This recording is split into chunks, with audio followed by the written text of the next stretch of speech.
the most convenient way to never lose your wallet again. This is ESR's latest Geo Wallet, the world's first wallet with built-in FindMy integration.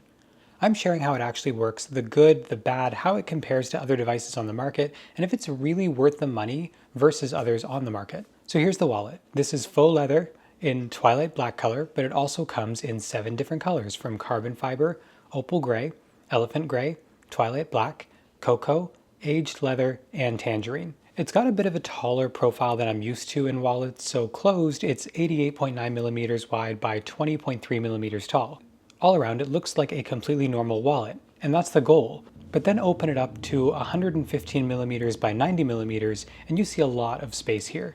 First, we've got the ID card slot for 2 pieces of ID. Next, we've got card slots on the right, and the biggest question that everybody usually has when I do these reviews is how many can you fit into this wallet? So there's a total of 7 card slots, but whether you can double up on the cards is important to a lot of people.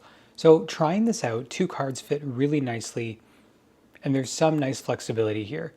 It seems like all the slots can actually fit up to 2 cards, with the exception of the last card slot, which can only accommodate 1 card for a total of 7 cards on the one side, plus then the 2 ID card slots, each fitting 1 card, and another compartment behind the cards where you can fit a few more cards.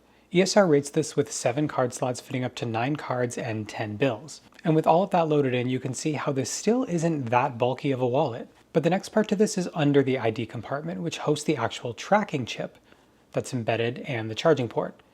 I was a little disappointed to see a proprietary charger on here instead of USB-C, but I understand that keeping this thing thin was one of the main priorities, and a USB-C would have taken space from something else, so it's a fair compromise. This includes a 110 milliamp battery, and ESR says charging this thing takes 2 hours for a full charge and then lasts an impressive 5 months. So don't expect to charge this thing often, and unless you're constantly trying to find it every single day. It also holds a speaker, which is actually fairly loud, and we'll get to that in a moment. So that's everything about the wallet, but what about the integration with FindMy? Well, pairing it is really easy. You simply open the FindMy app and add a new item under the Items tab. It'll automatically discover the Geo Wallet, and then you can connect.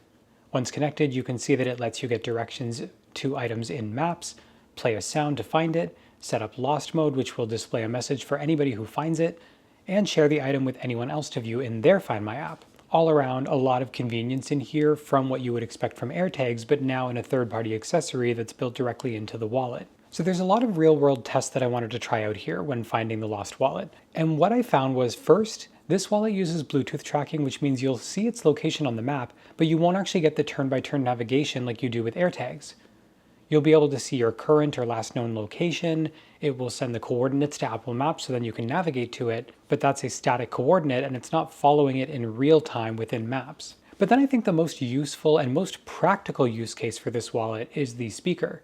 Say you lose your wallet around the house and you just need to locate it somewhere. The speaker is actually very loud and makes it really easy to find, actually louder than the AirTag in my opinion. There's really not a lot of comparable products on the market with built-in FindMy. So this means if you're looking for alternatives, you're really just looking for anything with FindMy integration that you can somehow store into your wallet. Well, first, there's the AirTag. The craftsmanship is great, obviously, it's made by Apple. It's a very simple tracker. The back is removable, which holds a battery, which you'll need to replace, which is a downside for some. It has a built-in speaker, which you can chime. But unlike the tile tracker, there's no way to adhere it to anything.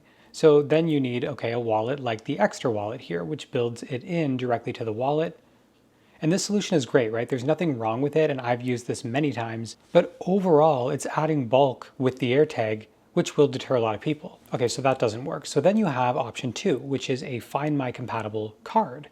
These come from a bunch of different brands, and let me know, by the way, if you guys want a separate video comparing all of those together. This one is Nomad's tracking card. It's a wireless charging tracker that's compatible with FindMy, and in this case, it fits directly into any wallet you have to give FindMy tracking capabilities. Of course, the problem being that it's taking up one of your card slots, so this only works if you have a slot to spare. Unlike the ESR wallet, which has it completely built in and doesn't take up any of the card slots or impact the thickness overall of the wallet. So there's your 3 options, and here's how the sound of each of them compares.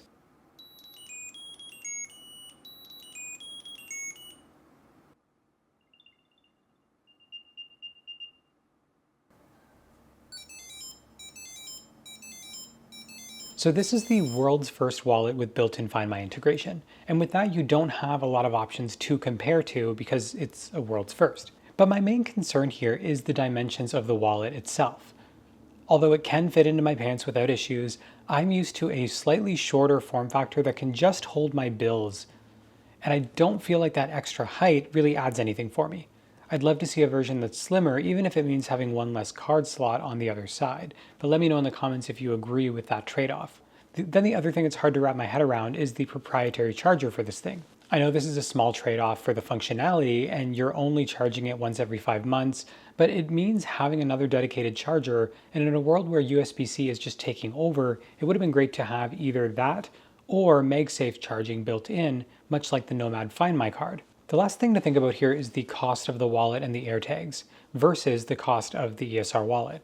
This is a case where you're saving money by getting the all-in-one solution from ESR. Overall, this is a great wallet with built-in FindMy. I like that I don't need to rely on AirTags or replace batteries. It holds enough cards and cash for me, so overall it does check all the boxes, just in a slightly larger dimension than I prefer. Let me know if you have any questions about the ESR wallet down in the comments. As always, thank you guys so much for watching, and I'll see you in the next one.